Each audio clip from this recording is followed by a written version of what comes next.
Okay, here's a video on how to make a three-piece puzzle using Carvey and its software called Easel. So we're going to go with any web browser. We're going to go easel.inventables.com, and we're going to go sign in through Inventables. And students at Watertown Middle School can use the Makerspace email account, which I'll provide for you to log in. We're going to say, I am a returning customer, and you're going to say continue. And you'll see a bunch of projects in here. The first thing you're going to want to do is look for the project that says puzzle template, make a copy, do not edit. We're going to click on that. And we're going to do exactly what it says. We're going to make a copy. So first thing we do is we go File, Make a Copy. That's going to open another tab with a copy of that template. This way we don't mess the template up for anybody else. Okay. If you are not using the computer in the makerspace, you need to set the machine in here. Otherwise, we're working in too large of a space. So we're going to go machine. It's going to say Xcarve up here. We're going to change this to Carvey. Pretty quick and easy. That's it. And just click off of it somewhere on the screen and that'll go away. All right, so in here we have a cut already set up. This is our puzzle piece. On the left-hand side is where we do our designing. On the right-hand side is a preview of what's going to cut. So in here right now I have a blank puzzle piece. So I want to add some sort of image that's going to help indicate a part of a story or some other sort of thing you want to do with a puzzle. So what I can do is there are some built-in icons. It's a pretty limited selection. So you may not be able to find what you want unless your story is about like a donkey and a thing of French fries. So what we can do instead is use the internet to find a silhouette of whatever sort of shape or object we want to find. So let's say I come over here and I want to find a cat. So I'm going to type cat silhouette. All right, and I'm going to look for something that's really clean and doesn't have any extra words or too many small details. So in this case, something like this cat here would work really well. So I'm going to right click on the picture and I'm going to go to right click on the Chromebooks. You can hold down Control or you can do a 2-finger click. I'm going to say Save Image As. I'm going to rename it something that makes sense like cat. And I'm just going to put it on my desktop.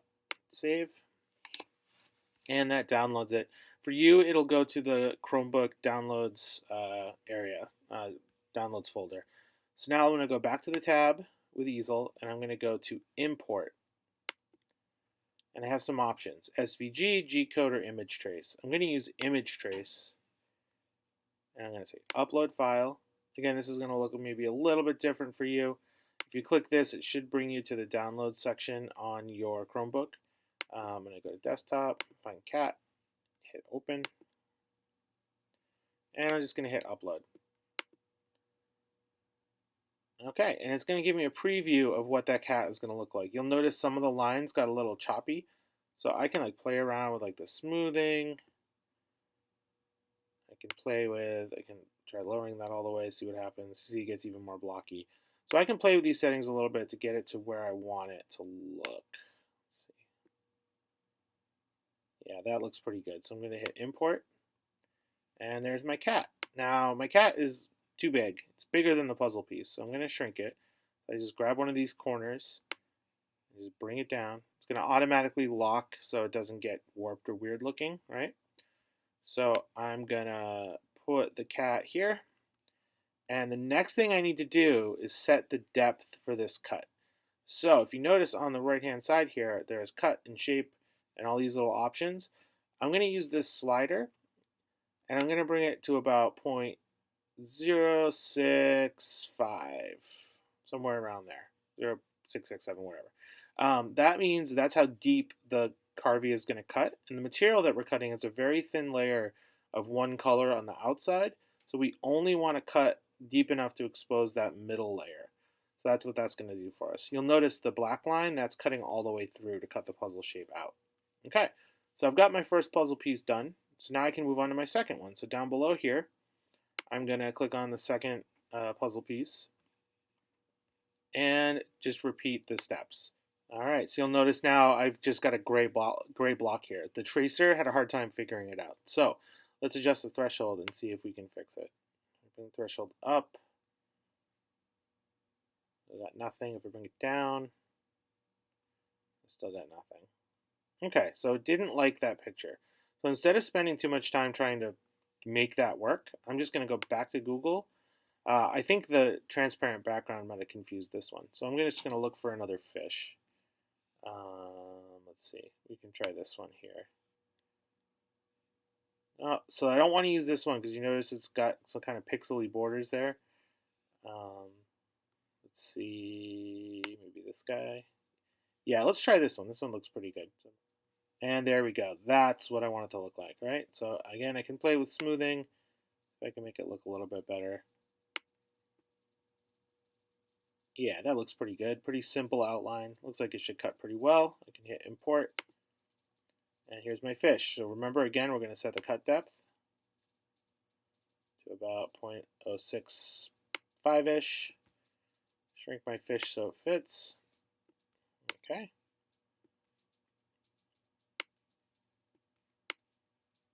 And there we go. So we've got a cat, a fish, and then whatever. Let's say the story is that the cat ate the fish and the cat was happy. So I'm going to go icons, get the happy face, put that on my last piece. Okay, so there's my beginning, middle, and end pieces.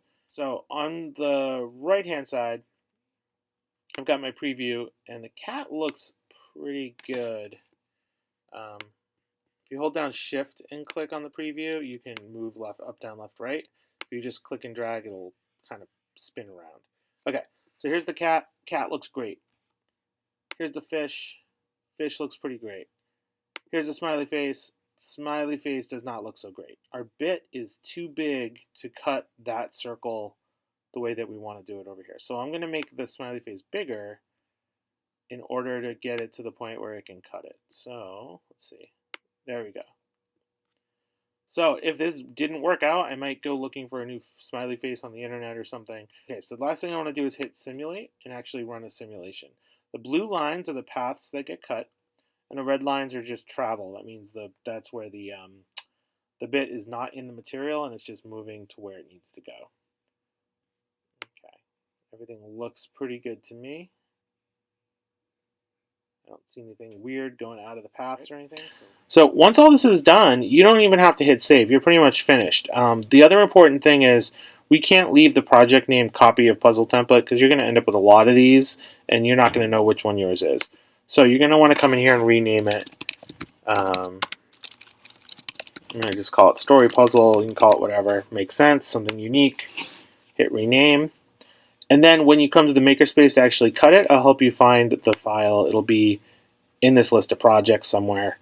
We'll find it, pull it in, double check everything, and run the actual cut. Okay. I hope this is helpful. If you have any questions, you can always come find me in the library, and good luck.